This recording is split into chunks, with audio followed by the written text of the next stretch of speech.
आज क्यों हवा हो रहे हैं? क्या बलूचिस्तान पाकिस्तान का हिस्सा नहीं है? क्या बलूचिस्तान वाले ताउन नहीं कर रहे हैं? आपने बंगालियों को भी दीवार के साथ लगाया था, फिर आज अंजाम क्या हुआ? बंगाल की सूरत में आज बांग्लादेश बना हुआ है। पश्तून और बलोचों को भी दीवार के साथ लगाया हुआ है। आज 2023 में नाम-ए-नहाद आजाद जम्मू कश्मीर और गिलगित बल्तिस्तान के अवाम आटे के लिए तरस रहे हैं। नाम-ए-नहाद आजाद जम्मू कश्मीर और मकबूजा गिलगित बल्तिस्तान के लोग बिजली पानी के लिए तरस रहे हैं। गिलगित बल्तिस्तान में जमीनों पर कब्जे हो रहे हैं। पाकिस्तान रियासत जम्मू कश्मीर से अपना नाजायज और गैरकानूनी कब्जा खत्म। বন্ধুরা, যে ভিডিও ফুটেজগুলো আপনারা দেখলেন এটা কিন্তু পাকিস্তানের কোনো একটা এলাকার নয়, বরং বালুচিস্তান থেকে শুরু করে সিন্ধ এবং পিওকে প্রত্যেক এরিয়াতে মানুষ রাস্তায় নেমেছে পাকিস্তানের বিরুদ্ধে। স্পেসিফিক্যালি যদি বলি তাহলে কিন্তু যা অবস্থা, তাদের পিওকে দখলের আগেই পাকিস্তানের যে বালুচিস্তান সেটা ভেঙে যাওয়ার মতন পরিস্থিতি তৈরি হয়েছে, যেখানে কয়েকশো নয় বরং কয়েক লক্ষ মানুষ পাকিস্তানের ইসলামাবাদকে ঘিরে ফেলেছে এবং ডিমান্ড করছে যে পাকিস্তান আর্মি তাদের অত্যাচার বন্ধ করুক। আর পরিস্থিতি কতটা খারাপ তার আইডিয়া আপনি এর থেকেই পেয়ে যাবেন যে এটাকে 1971-এর বাংলাদেশের মুক্তিযুদ্ধের থেকেও বড় প্রোটেস্ট বলা হচ্ছে, যেখানে পাকিস্তানের সবচেয়ে বড় প্রভিন্সের সমস্ত লোক পাকিস্তানের বিরুদ্ধে লড়াই শুরু করে দিয়েছে। আর স্বাভাবিকভাবে এখানে আবারও ডিরেক্টলি ভারতকে অ্যাকিউজ করছে যে ভারত নাকি এই পুরো গেমের মাস্টারমাইন্ড, যেখানে ভারতের ইশারায় এবং ভারতের ফান্ডিংয়ের কারণে এই সমস্ত লোক পাকিস্তানকে ভাঙার চেষ্টা করছে। তো কী হয়েছে পুরো ডিটেলসে বলবো এবং পাকিস্তানের ভেতরে সমস্ত ভিডিও ফুটেজও দেখাবো যে কীভাবে সব কিছু কন্ট্রোলের বাইরে চলে যাচ্ছে। আর তার সাথে সত্যি কি এখানে ভারতের হাত রয়েছে এবং ভারত পিওকের আগেই বালুচিস্তান ভেঙে একটা নতুন রাষ্ট্র তৈরি করতে চাইছে, জানতে হলে আমাদের আজকের এই ভিডিওটিকে শেষ পর্যন্ত দেখতে থাকুন। তো বন্ধুরা, যেমনটা আপনারা সকলেই জানেন যে এই বালুচিস্তান প্রভিন্স পাকিস্তানের কিন্তু কোনোদিনই ছিল না। ভারতের ভুলের কারণেই এটাও পাকিস্তানের আর্মি দখল নেয় এবং তারপর থেকেই গত 60 বছর ধরে ওখানকার লোকজন পাকিস্তানের বিরুদ্ধে লড়ছিল। আর হালেই আপনারা দেখেছেন যে কিভাবে গোটা বালুচিস্তানে পাকিস্তানের সেনাবাহিনীকে তাড়িয়ে তাড়িয়ে মারছিল। কিন্তু এখন মুশকিল হলো এই যে পুরো বিবাদ, তার পেছনের আসল কারণ পাকিস্তান আর্মির অত্যাচার। পাকিস্তানের আর্মি কী করছে, গত 60 বছর ধরে হাজারে হাজারে বালুচদের বাড়ি থেকে তুলে নেয় এবং ওদেরকে গায়েব করে দেয়। ওখানকার মহিলাদের তুলে নিয়ে গিয়ে বিক্রি পর্যন্ত করে দেয়। আর আজ পর্যন্ত হাজারে হাজারে এই ধরনের বালুচ পুরো গায়েব হয়ে গিয়েছে, যাদের কোনো খোঁজ নেই। কিন্তু ওদের ফ্যামিলি আজও খোঁজ চালাচ্ছে যাতে সরকার ওদেরকে জবাব দেয় যে তাদের পরিবারের লোকজন কোথায় গেল। এখন ওদিকে এরই মাঝে এই সমস্ত বিবাদ যখন চলছে এবং পাকিস্তানের আর্মির ওপর অ্যাটাক হচ্ছে, পাকিস্তান কি করে পাল্টা নতুন একটা অপারেশন লঞ্চ করে আর ওখানকার যে লোকাল লোকজন তাদেরকে বাড়ি থেকে তুলে নিয়ে যায়। আর এরই মধ্যে একজনকে পাকিস্তানের আর্মি ওখানে গুলি করে মারে। ব্যাস, এতেই গোটা বালুচরা খেপে যায়। ওখানকার মহিলারা এগিয়ে এসে একটা মার্চ শুরু করে যেবারে আমরা পাকিস্তানের রাজধানী মানে ইসলামাবাদে যাব, এবং হাজারে হাজারে ভিড় ইসলামাবাদের দিকে যেতে শুরু করে, যার কয়েকটা ভিডিও ফুটেজ আপনারা অলরেডি দেখতে পাচ্ছেন। এখন পাকিস্তানের জন্য মুশকিল হলো এই ভিড় এত বেশি ছিল যেকে ঠেকাতে না পেরে পাকিস্তানের আর্মি আর পুলিশ মিলিতভাবে গভীর রাতে যখন এরা রাস্তায় শুয়ে রয়েছে তখন এদের ওপর ক্র্যাকডাউন শুরু করে, যার উপরে এই রিপোর্টটা দেখুন। আমেরিকার মিডিয়া সিএনএনের মতে কয়েক হাজারের বেশি বালুচদের মেরে গ্রেপ্তার করা হয়, এমন নির্মমভাবে অত্যাচার করেছে যে দেখার মতো নয়, এবং বহু মানুষ আবারও গায়েব করে দিয়েছে। ব্যাস, এরই প্রতিবাদে পাল্টা গোটা বালুচিস্তানের লোকজন আরও বেশি চটে যায়, কারণ এই র্যালিতে কিন্তু মেনলি মহিলা আর বাচ্চারাই ছিল যারা মারাত্মকভাবে জখম হয়েছে, যার দরুন এখন গোটা বালুচিস্তানের ভেতরে লোকজন রাস্তায় নেমে সব কিছু বন্ধ করে দিয়েছে। ন্যাশনাল হাইওয়ে বন্ধ, গোটা রাজ্যে প্রোটেস্ট হচ্ছে, এবং পুলিশ তো ছেড়েই দিন, ওদের যে আর্মি তারা পর্যন্ত বালুচিস্তানে ঠিকঠাক ঢুকতে পারছেন। আর শুধু তাই নয়, এই ভিডিও ফুটেজটা দেখুন।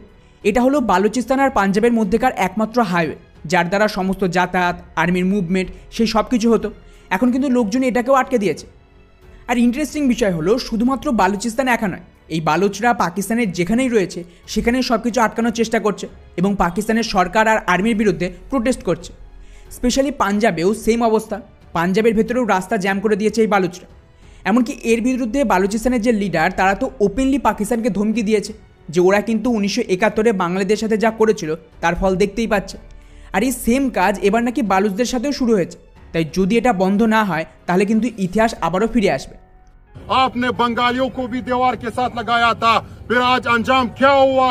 बंगाल की सूरत में आज बांग्लादेश बना हुआ है। तो लिहाजा आपने पश्तून और बलोचों को भी दीवार के साथ लगाया हुआ है, लिहाजा ये गलती दोबारा मत दोहराओ। आज भी वक्त है, अपने फैसलों पे नजरसानी करो। जो आपने जुल्म किए हैं उन पे माफी मांगो, इन बलोचों और पश्तूनों के पाँव में गिरो, ये आपको माफ करेंगे। और अगर आप मजीद हमें तंग करोगे, आप हमें दीवार के साथ लगाओगे, तो फिर वो फारसी का एक कहावत आपने सुना होगा कि तंगा मत बजंगा मत, हमें मजबूर मत करो। অর্থাৎ সোজা ভাষায় পাকিস্তান থেকে বালুচিস্তানকে ভেঙে একটা নতুন রাষ্ট্র করার ধমকি দিচ্ছে। আর সবচেয়ে মজার ব্যাপার দেখো, এই মুহূর্তে কিন্তু পিওকেতে প্রোটেস্ট চলছে, সিন্ধের ভেতরেও একই অবস্থা, আর সবচেয়ে মারাত্মক পরিস্থিতিই বালুচিস্তান, যার দরুন পাকিস্তানের সরকার আর ওদের আর্মি এদের ওপর যেভাবে ক্র্যাকডাউন করেছে তাতে কিন্তু এই প্রোটেস্ট থামার বদলে দিন দিন আরও বেশি বাড়ছে। আর কত হাজার লোক এই প্রোটেস্টে মরবে তার তো কোনো গ্যারান্টি নেই, কারণ পাকিস্তানের আর্মি বাচ্চা বুড়ো মহিলা কাউকে দেখবে না, এলো পাথরেই মারতে শুরু করে। আর এই সমস্ত অ্যাকশানকে পাকিস্তান জাস্টিফাই করছে এই বলে যে এটা নাকি ভারতের ষড়যন্ত্র, আর ভারতের ফান্ডিংয়েই এই সমস্ত লোক রাস্তায় এসেছে। যাই হোক, এবারে আসি আসল কথায়, যে ভারতকে এই বালুচিস্তান ভাঙার প্ল্যান করছে। তো দেখুন, এটা আমরা কেউই জানি না যে এখানে ভারতের হাত আছে কিনা, কিন্তু হ্যাঁ, ভারতের সুযোগ নিতে পারবে। খুব ভালোভাবে শুনুন, আমি বারবার আপনাদের একটা আপডেট দিয়েছি যে ভারত সরকার যেভাবে নিজেদের রেডি করছে, বিল পাস করছে পিওকে নিয়ে, এবং সেনাবাহিনীকেও রেডি করা হচ্ছে, তাতে এটুকু তো গ্যারান্টি যে নেক্সট অ্যাকশন পিওকে তো হবে, আর এটা ইলেকশনের পরে করারই প্ল্যান রয়েছে। কারণ এর থেকে যে পলিটিক্যাল গেইন হবে তাতে আপনি ধরে নিন যে 2029-এর যে ভোট, সেটা জেতা এক কথায় ললিপপের মতো। আর বন্ধুরা, আপনারাই ভাবুন যে ওই একই টাইমে যদি বালুচরা রাস্তায় নামে, তাকে ঠেকানোর জন্য পাকিস্তান এইভাবে অত্যাচার করে, তাহলে কিন্তু আলাদা দেশ বানানোর যে লড়াই সেটা 1971-এর রূপ নেবে। কারণ এইবার সাধারণ মানুষ রাস্তায় নেমেছে, আর ওদেরকে খেপিয়ে তুললে আরও বেশি প্রোটেস্ট বাড়বে। এদের সাহায্যের জন্য এবার ডেফিনেটলি বালুচ লিবারেশন ফোর্স নিজেদের হামলা আরও বেশি বাড়িয়ে দেবে, যার বিরুদ্ধে আর্মি নামানো ছাড়া পাকিস্তানের হাতে আর কোনো রাস্তা নেই। ওদিকে পিওকেতে তো অলরেডি এই প্রোটেস্ট চলছে, আর আর্মি ওদেরকে মেরে ধরে থামানোর লাগাতার চেষ্টা করছে, কলেজ ইউনিভার্সিটির ছাত্রদের তুলছে, ওদেরকে জেলে বন্দি করছে, আর যার দরুন এদের যে পরিবার তারা আরও বেশি করে রাস্তায় নামছে, এবং বিবাদ ইভেনচুয়ালি আরও বড় আকার নিচ্ছে। অন্যদিকে আবার যদি আপনারা খেয়াল করেন, তাহলে পাকিস্তানের ভেতরে যে 17 লাখ আফগান রয়েছে, যাদেরকে পাকিস্তানের আর্মি মেরে ধরে বার করছে, তারাও কিন্তু পাকিস্তানের বিরুদ্ধে বিরোধ করছে। তালিবান তো ডেইলি পাকিস্তানের সীমান্তে পাকিস্তানের সোলজারদের ঠুকছে। এবারে বন্ধুরা, আপনারাই কল্পনা করুন, এমন পরিস্থিতিতে যদি ভারত পিওকেতে কোনো প্রকার প্রেশার তৈরি করে, পাকিস্তানের সেনাবাহিনী কাকে বাঁচাবে? বালুচিস্তান বাঁচাবে, না ভারতের বিরুদ্ধে লড়বে, নাকি আফগানদের বিরুদ্ধে লড়বে? তাছাড়াও পাকিস্তানের ভেতরে টিটিপি, পাক তালিবান এদের হামলা রয়েছে, ওদিকে সিন্ধ প্রভিন্সে আলাদা সিন্ধু দেশও চাইছে। তো ওভারঅল দেখে মনে হচ্ছে খুবই প্ল্যানিংয়ের সাথে পাকিস্তানের ইন্টারনাল কোলাপস চলছে, আর কেউ না কেউ তো এর ফান্ডিং ডেফিনেটলি দিচ্ছে। তা না হলে এতটা নিখুঁতভাবে পুরো পাকিস্তান জুড়েই সব কিছু হতে পারে না।